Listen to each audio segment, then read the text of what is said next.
It is Maritime Radio, just gone 8:30. Now, more of your favourite music and everything local.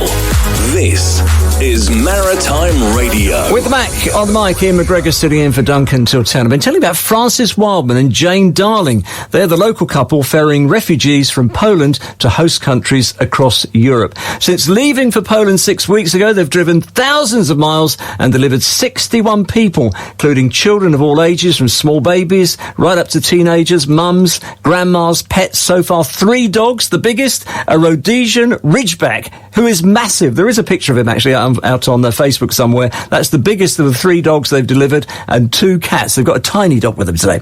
They've delivered to 8 countries: France, Germany, Spain, Italy, Portugal, Latvia, the Czech Republic and Poland, and are about to add 1 more today. Today's another milestone when they return to England, with their first passengers for the UK being delivered to host families across England and the Scottish borders. The delays have been due to visa problems, as you've been hearing about in the news this morning. Now, the minibus, Fran, Jane and their refugee passengers in the minibus are due to pop out at the Channel Tunnel at Folkestone at around 2 o'clock this afternoon with 10 passengers on board. There'll be 9 adults. They've got a little girl of 10 and a very small dog called Charlie. So it's been a mammoth personal effort, not without emotion, as you hear in a moment.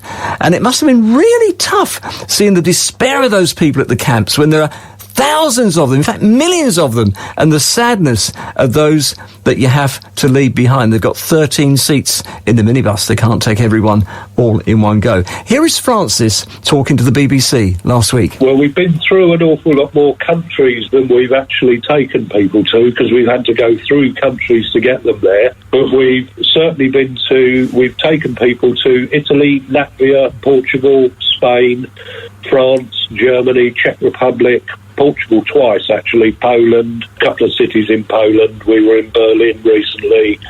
Each time we go back, it's wherever the most need is. A recent trip that we did, we stopped in a hotel because it was going to take more than one night to get where we were going. And, of course, there were en-suites in the hotel rooms. We got 9 Ukrainians into 3 bedrooms in the hotel.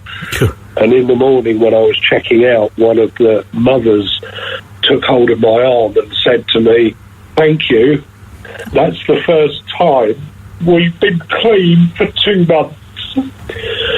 Once you're out here, you have to keep going, and there are volunteers at the centre that we mainly pick people up from, who we've taken back to airports, and they've flown back to the UK, arranged some more time off work, and then we pick them up again and take them back.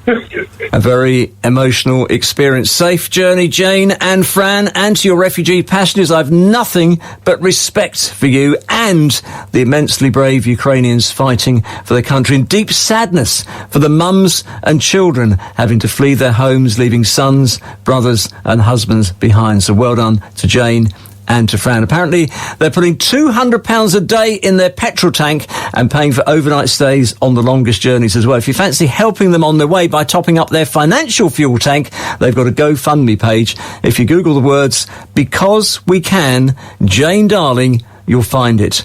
Because We Can, Jane Darling. They'd like that.